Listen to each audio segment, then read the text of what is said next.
Hey everybody, Tony D and Little Joan here with a screenwriter's rant on the Requin. It's a weird name for a movie. I don't really get what it means, but smash like and subscribe. Thank you for smash liking and subscribing. Please check out my books. Links in the description. Support the channel if you can. Check out a book, especially the Pineys, books 1 through 7, comedy horror in South Jersey. Anywho, Alicia Silverstone is back. She looks pretty good, showing her age, but I prefer it when actresses age gracefully. And she looks very nice. I have no problems with her look at all. But she plays part of a couple that goes on vacation, and they're in Cancun, I guess, in one of these houses up on stilts. And the trailer's a little odd in that the beginning, the sound seems to be way off. That like it doesn't match the lips of the people. And for some reason, her and her husband stay inside the house during a storm. I don't understand why you would do that at all. That just seems stupid. So they stay in the house during the storm. And they wake up the next day. This is where the house is. So it becomes one of these movies.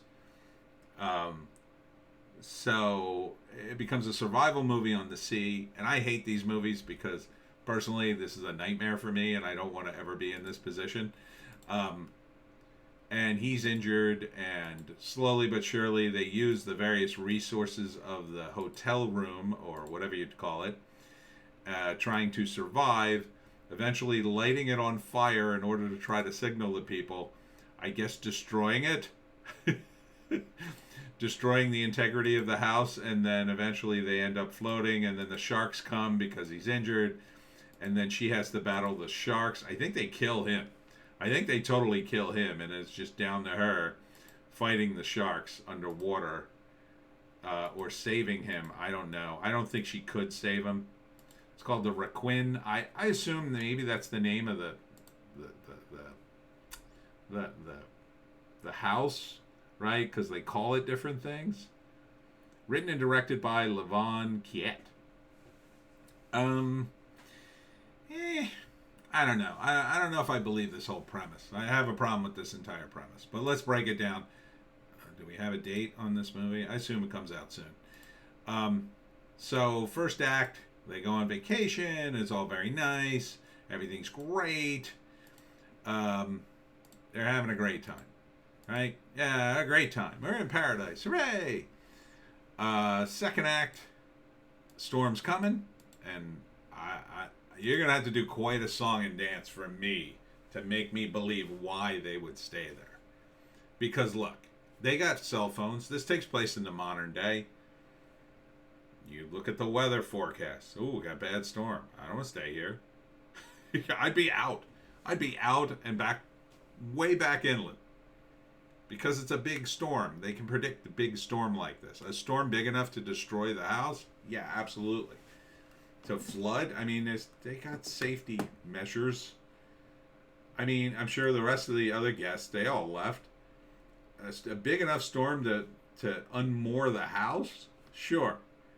I mean, it's conceivable, don't get me wrong. It's not totally out of bounds.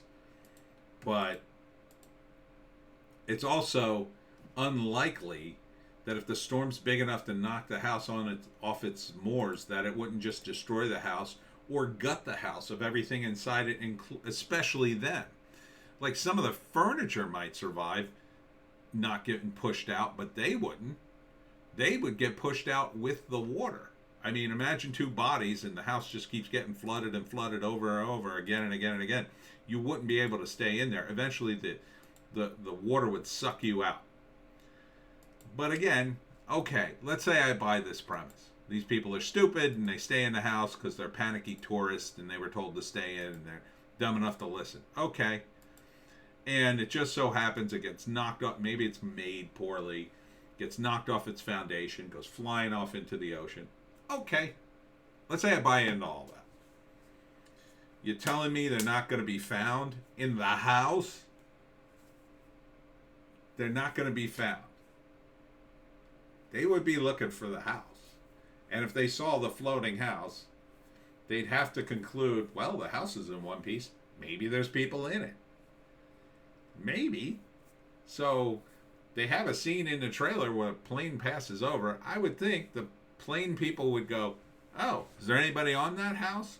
Because even if you grant, okay, it's a stupid premise, and it's likely that if it was off its moors, there'd be nobody in the house. You could conceivably think of a situation in which someone who got swept in the sea managed to survive, saw the house, swum towards it, and got on it. You would be checking a piece of debris that big, I would assume, and how could you not see it from the sky? I mean, the ocean is just big and empty. You got a whole house floating on it. That's pretty big. You'd have to be quite far up there not to be able to see a house. Now, I understand you wouldn't be able to see a human waving, but a whole house, you'd be able to see that. And then to light the house on fire to signal the plane, yeah, I don't know about that. Seems to me you could come up with a better plan, or at the very least come up with a way to light the fire that maybe isn't going to burn the house down. And if the house floats initially, then I don't see why it would suddenly start to break up, except that the movie needs that to happen, needs to escalate. But so I'm not on board with this whole premise. But if you're going to do it, I could see, I could see it. Her battling the sharks at the end. I mean, that wouldn't go well. That would not go well at all. See if there's any more info here. No, not really. This is a survival movie. It's a low budget affair, I think. I mean, look at it. That's pretty big. You and the roof is mostly gone. I assume you'd be able to see people waving. So, it looks like there's some sheets there. I mean, you could essentially make a help me sign and drape it over the top, or SOS sign or whatever. I mean, there'd be no way you couldn't see that from a helicopter or a plane. No way. So I got some problems with the mechanics of this movie. And, it's convenient that his leg is hurt enough that he's bleeding for the shark thing later. See, they got materials here. I don't think there'd be any way they could get a fire lit after everything got soaked. He uses a bottle filled with water to, magnify the sun. I don't know if he could do that. I don't know if that would work. I really don't. And again, I don't know why you would stay in the house. Why would you stay in the house during that storm? Seems crazy. Seems crazy to rely on this house to stay in one piece. But, and they got cell phones. They got cell phones. Obviously, one doesn't survive, but I'd be holding on to that. Oh, yeah, holding on to that. Hey, I'm stuck on a house. So, how's this end?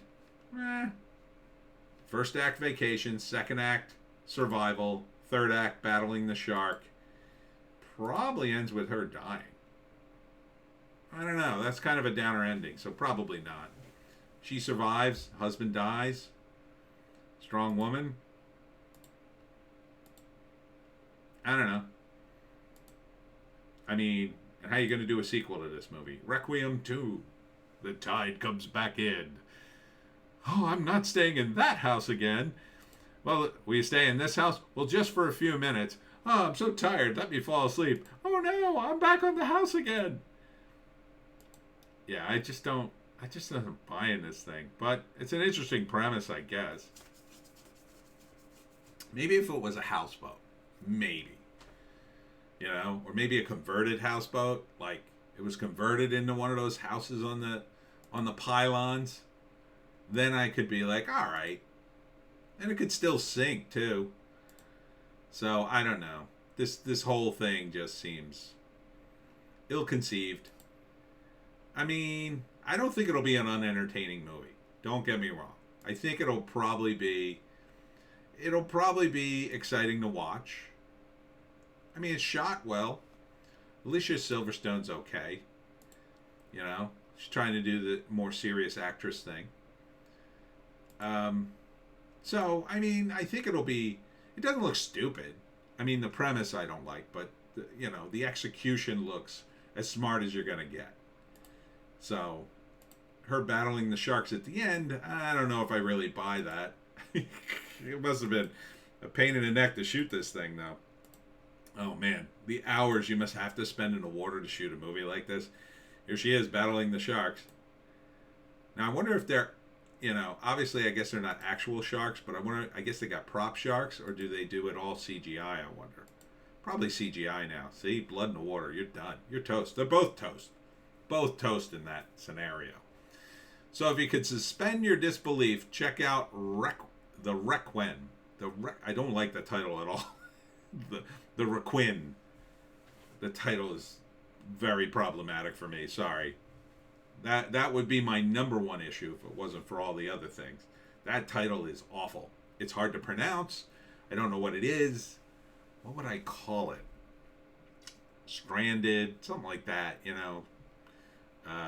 at sea. I'm sure all those names are taken, but something along that line. I mean, floating hotel kind of name wouldn't work. It would have been, some kind of vacation from hell really doesn't work. That's too weird and funny. You'd want something to indicate the survival aspect of the movie.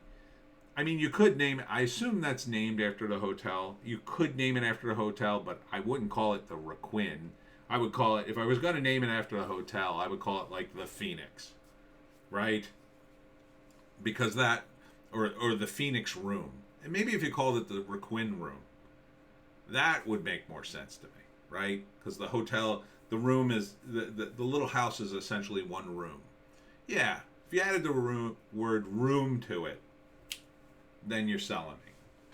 All right, that's it for my rant. Check us out on Bitchute and Rumble, of course, two other big Hollywoke hot take where I do a long rant on late night. I know, I love to hear myself talk. I'll see you tomorrow. Say goodbye, little Joan. Goodbye, little Joan.